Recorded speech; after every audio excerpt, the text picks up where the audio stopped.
NDA गठबंधन और महागठबंधन के प्रत्याशी पर जमकर निशाना साधते हुए मुजफ्फरपुर लोकसभा के निर्दलीय प्रत्याशी जितेंद्र कुमार उर्फ जितेंद्र मंडल ने अपने मुख्य चुनावी कार्यालय का उद्घाटन अपने आवास बखरी में किया। बता दें कि इस दौरान जितेंद्र कुमार उर्फ जितेंद्र मंडल ने एनडीए प्रत्याशी और महागठबंधन यानी कि इंडिया गठबंधन के प्रत्याशी पर जमकर निशाना साधा। उन्होंने कहा कि एक तरफ कमीशन वाले लोग हैं तो वहीं दूसरी तरफ हम मिशन वाले हैं। हमारे पास विजन है मुजफ्फरपुर के लिए। इसके साथ ही उन्होंने चतुर्भुज स्थान को लेकर भी चिंता जताया। कहा कि चतुर्भुज स्थान की आज किस नज़र से लोग देख रहे हैं। इसके साथ ही आपको बता दें कि मुजफ्फरपुर लोकसभा क्षेत्र के कई इलाकों के बड़े बड़े पुराने मंदिरों को लेकर के भी चिंता जताया। उन्होंने कहा कि इन सभी मंदिरों को पर्यटन स्थल बनाना चाहिए जो आज तक नहीं हुआ। स्मार्ट सिटी पर भी उन्होंने जाम समेत अन्य समस्याओं को लेकर भी क्या कुछ कहे। कार्यालय उद्घाटन के दौरान निर्दलीय प्रत्याशी जितेंद्र कुमार उर्फ जितेंद्र मंडल किसके पास है और कमीशन किसके पास है? विजन और मिशन तो मेरे पास ही हैं और कमीशन वाले को तो आप लोग जानते हैं। जिससे विकास नहीं हुआ तो क्या हुआ, क्यों नहीं हुआ, आखिर इनकी आमदनी ऐसे क्यों बढ़ती गई? एडीआर में पिछले 5 वर्षों में, उसके 5 वर्षों में इन लोग का आमदनी देखिए और अब 5 वर्षों में इनकी आमदनी देखिए, कैसे इतना आमदनी बढ़ा। क्या यहाँ के लोग नहीं जानते हैं कि यहाँ किस तरह का कार्य हो रहा है? आज स्मार्ट सिटी है, 24-2500 करोड़ का योजना है। तो 24-2500 करोड़ की योजना में कार्य की गुणवत्ता क्या है? अभी मैं कल कोर्ट के तरफ गया था, वहाँ देखा मैं रोड धंस गया था, उसमें कुछ किसी जज साहब की गाड़ी फंस गई थी। अभी तो स्मार्ट सिटी बना भी नहीं है, ठीक से बना ही है और अभी एक बारिश में रोड धंसने लगा। तो हमें नहीं समझ में आता, आप नहीं समझते, यहाँ की जनता नहीं समझती, आखिर वो कमीशन नहीं तो क्या है। कार्यालय का उद्घाटन मेरे निजी आवास बखरी चौक जो 0 माइल से दरभंगा वाले रोड में है, इसी जगह पे हुआ है। तो आपको क्या चुनाव चिन्ह मिला है, क्रम संख्या, ये सब क्या है? मुझे जो चुनाव चिन्ह मिला है वो कैंची छाप है। जो यहाँ हर एक बूथ पे 2 ईवीएम मशीन होंगे, उसमें दूसरे वाले मशीन में पहले नंबर पे कैंची छाप है और मुजफ्फरपुर की जनता का अपना छाप है। ये स्थानीय वर्सेस बाहरी लोगों का चुनाव है। ये विजन और मिशन वर्सेस कमीशन और करप्शन की लड़ाई है। मुजफ्फरपुर को बचाने के लिए ये लड़ाई लड़ना पड़ा। मुजफ्फरपुर के जनता, मुजफ्फरपुर के वोटरों का, इवन आप पत्रकार बंधु जो खुद भी इस मुजफ्फरपुर से हैं, उनको मुजफ्फरपुर के अस्तित्व को बचाने की लड़ाई है। क्योंकि विकास के रफ्तार में मुजफ्फरपुर बहुत पीछा होते चला जा रहा है और चला गया। कोई भी ऐसा नेता नहीं है जो पटना या दिल्ली के नेताओं से बैठ के मुजफ्फरपुर का अपना हक मांग सके। आज देखिए मुजफ्फरपुर की कितनी बुरी स्थिति है, चाहे वो प्रदूषण हो, चाहे वो जाम की समस्या हो, चाहे वो मुजफ्फरपुर के रहन सहन के स्तर की समस्या हो या मुजफ्फरपुर में रोज़गार की समस्या हो। जो पहले से जो विरासत में हमें जो भी कुछ मिला, चाहे वो यहाँ का रेलवे का एक कारखाना था भारत बैगन, या यहाँ पहले से स्टेडियम और दूरदर्शन केंद्र मौजूद है। यहाँ बेला औद्योगिक क्षेत्र भी है जो पहले के कुछ नेताओं ने बीच में कार्यकाल थोड़ा सा गोल्डन टाइम रहा है जॉर्ज साहब के समय का, उसको बचाने की लड़ाई है।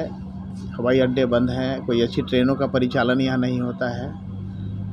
एक बहुत बड़ा सपना संजोए पिछले 15 वर्षों से लोकसभा के चुनाव की तैयारी करते हुए जनता का विश्वास जो हमने अभी तक जीता है, उसी के आधार पर जनता के आकांक्षा के अनुरूप हम इस चुनाव में उतरे हैं। अब जनता तक हमारी बात अगर पहुंच जाती है कि मेरा क्या विज़न है और इन लोगों का क्या अब तक का परफॉर्मेंस है, अब तक की क्या उपलब्धियां हैं, कितने अकर्मण्य नेता लोग हैं, आखिरी समय में दल बदल करते हैं। मुजफ्फरपुर के स्थानीय जनता के उम्मीदवार के तौर पर हम हैं और दूसरी तरफ पार्टी के अकर्मण्य नेताओं की उम्मीदवारी है। अभी आज़ादी से पहले मुजफ्फरपुर का इम्पोर्टेंस आप लोगों के लिए छिपा हुआ नहीं है। महात्मा गांधी जी ने जिस शहर को नमन किया और जहां से इस देश की आज़ादी की लड़ाई शुरू हुई और जहां से मुहिम शुरू हुआ, आज वह मुजफ्फरपुर किस तरह से वेदना से, कसक और पीड़ा से गुजर रहा है, वह आप लोग किसी से छिपा हुआ नहीं है।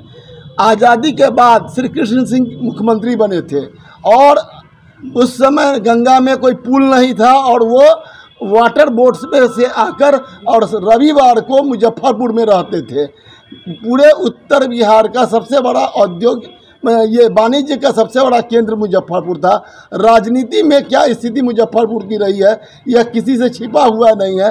कर्पूरी ठाकुर का यह कर्मभूमि रही है, डॉक्टर जगन्नाथ मिश्रा की कर्मभूमि रही है और आज इसकी 30 साल से उपेक्षा आपके सामने है। और जो राजनीति 30 साल से हो रही है हम उसी का एक विकल्प लेकर आए हैं, क्योंकि बुद्धिजीवियों और यहाँ की जनता की कसक और पीड़ा को देखते हुए हम लोग ने जितेंद्र जी जो हम लोगों के मित्र, पर्यावरण मित्र और एक अच्छे किसान, एक अच्छे सोच रखने वाले, एक अच्छे विचार रखने वाले हमारे आइकॉन हैं, उनको हम लोगों ने एक उम्मीदवार के रूप में, एक तीसरे विकल्प के रूप में दिया है। और हमारा थर्ड फ्रंट के रूप में हम लोग जिस तरह से पूर्णिया में लोगों ने कैंची चलाया है, हम चाहेंगे कि 17 नंबर पर कैंची पर बटन दबाकर उनको भारी मतों से विजय बनाए। धन्यवाद। जातीय समीकरण, हम लोग का जातीय समीकरण तो कमज़ोर नहीं है। हम लोग जातीय समीकरण से समता मूलक समाज स्थापना करने का प्रयास कर रहे हैं। बुद्धिजीवी का कोई जाति नहीं होता है, बुद्धिजीवी का कोई मजहब और धर्म नहीं होता है। हमको सभी धर्म, सभी जाति का वोट मिलेगा और हम जिस समाज से आते हैं सुरक्षित रूप से लोग हमको समर्थन करेंगे, इसका हमको विश्वास है। चलिए, 10 वर्षों पीछे का देखा है, कुशासन देखा है और जो इनकी उपलब्धियां हैं उसको देखा है और आगे भी 5 साल के लिए लोग खुद जिम्मेदार होंगे। इसलिए जनता को इस बात को जितना जल्दी समझ जाए, मुजफ्फरपुर के हित में, उनके अपने हित में, उनके बच्चों के भविष्य के हित में अच्छा है। इस शहर को बहुत खूबसूरत बनाया जा सकता है। मैं एक बहुत बड़ा ड्रीम प्रोजेक्ट लेकर के यहाँ पे काम कर रहा हूँ। मैं कृषि आधारित उद्योग, स्वावलंबी विकास, पर्यावरण, इस सभी क्षेत्रों में पर्यटन, जब सब कुछ अच्छा होता है तो पर्यटन की गुंजाइश होती है। आप लोगों ने देखा है कि दुबई में तेल का भंडार था, कभी उसके वजह से उनकी अर्थव्यवस्था चरम पर है, लेकिन उनको पता है कि एक निश्चित समय के बाद वो सारे भंडार ख़त्म होंगे।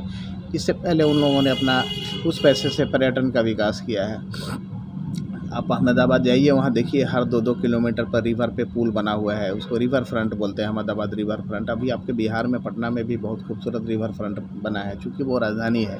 यहाँ के नेता लोग अपना कमीशन के हिसाब किताब में रहते हैं, उनको विकास से कोई लेना देना नहीं है। मेरे आने के बाद जितने अधूरे कार्य हैं, मुजफ्फरपुर के रिवर ड्राइव का निर्माण, यहाँ पे कृषि आधारित उद्योगों का जाल बिछना, इसके अलावा जो भी बंद पड़े यूनिट हैं, स्टेडियम है मुजफ्फरपुर में, यहाँ क्यों नहीं क्रिकेट का खेल होता है या कोई भी अच्छा खेल का क्यों नहीं किया जाता है? कौन है इसके लिए जिम्मेदार?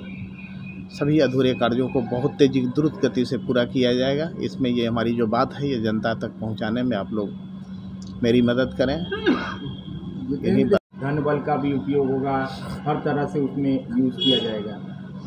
अभी हमारा एक सोशल मीडिया पे जो हमारा कार्यक्रम लागू हुआ है, उसमें एक पुरानी फिल्मों का गाना है, ये पब्लिक है सब जानती है, इसको इस बार मुजफ्फरपुर में काफ़ी हाईलाइट किया जाएगा। और मुजफ्फरपुर को एक शुभ अवसर मिला है कि जो भी हैं पार्टी का गठबंधन है, उनका जो संगठन है, उनका जो भी धन बल या जो भी बल है, उसके सामने में मुजफ्फरपुर की जनता बहुत ही भावुक है। मुजफ्फरपुर की जनता का टेस्ट हम जानते हैं। कुछ गलतियां हुई है पीछे से, जिसकी वजह से मुजफ्फरपुर को शराब सा पड़ गया है। आज हमारे मुजफ्फरपुर में एक स्थान है, चतुर्भुज स्थान, जिसका हिस्टोरिकल बहुत ऐतिहासिक महत्व है। उसका अगर आप गूगल में या कहीं बुजुर्गों से जानेंगे, आज मुजफ्फरपुर को चतुर्भुज स्थान को किस रूप में देखा जाता है। उस मंदिर के जीर्णोद्धार नहीं होने से ठीक से इसका भी लगता है श्राप पड़ा हुआ है। तो बहुत सारे अधूरे कार्य हैं।